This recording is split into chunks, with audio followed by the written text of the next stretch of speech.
বলো, এটা এটা কি করবে তুমি? এলাম সাইকেল কিনতাম, হ্যাঁ ও যায় পানি ঢুকে গেছে, হ্যাঁ। ওইখানে দিয়ে দিন। এটা কার? এটা কার? আমার তোমার? এই টাকাগুলো কত দিনে জমা করছো? 50 সাইকেল হলো। অনেক অনেক দিন থেকে জমা করেছো। এটা কে কিনে দিয়েছিল তোমাকে? আব্বু আব্বু। তো কেন জমা করছিলে এগুলো? সাইকেল কিনে সাইকেল কেনার জন্য।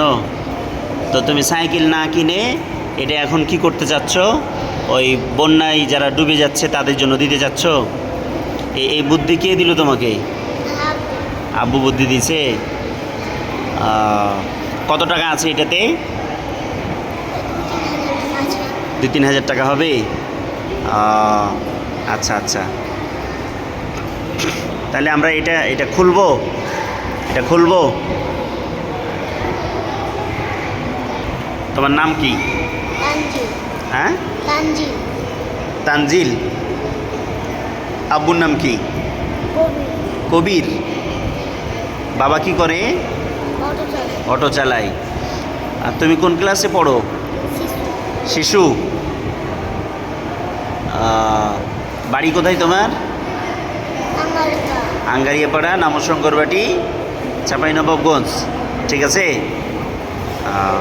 আচ্ছা ঠিক আছে, আমরা এটা এখন কেটে দেখব। এই তানজিল তার অনেক স্বপ্নের জমানো টাকা, যেটা দিয়ে সে সাইকেল কিনতে চেয়েছিল, সেটা বন্যায় কবলিত মানুষদের জন্য সেই টাকাটা দান করতে চেয়েছেন। দেখেন এই ছোট্ট বাচ্চা, আমরা দোয়া করি তার জন্য, আল্লাহ তাআলা যেন তাকে ইসলামের ভালো একজন খাদেম হিসাবে কবুল করেন। দেখেন আমরা ব্যাংকটা কাটতেছি, কেটে দেখব যে কত টাকা এখানে জমা আছে। আমাদের খুবই আনন্দ, মানে আমার কাছে ব্যক্তিগতভাবে খুব আনন্দ লাগছে যে আমারই মক্তবের স্টুডেন্ট, আমাদের আঙ্গারিয়াপাড়া চাঁপাইনবাবগঞ্জ একজন মক্তবের একটা ছোট্ট বাচ্চা, তাকে আল্লাহ রাব্বুল আলামিন কী পরিমাণ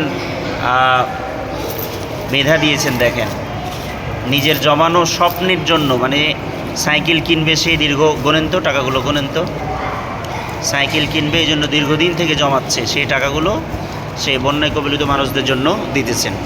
আমরা ধনাঢ্যবান বিত্তশালী মানুষদের জন্য এটা একটা মানে শিক্ষা, এই ছোট্ট বাচ্চার এটা পক্ষ থেকে আমরা ধনাঢ্যবান মানুষদের জন্য একটা শিক্ষা বলতে পারি। আমাদের এই ছোট্ট ছোট্ট মাসুম বাচ্চাগুলো দেখেন, আমাদের এই ছোট্ট ছোট্ট মাসুম বাচ্চাগুলো এই ছোট্ট মানুষদের ভিতর থেকে একজন আল্লাহ রাব্বুল আলামিনের মানে দ্বীনের জন্য, অসহায় মানুষদের পাশে দাঁড়ানোর জন্য তার মন মানসিকতাটা দেখেন কত বড়।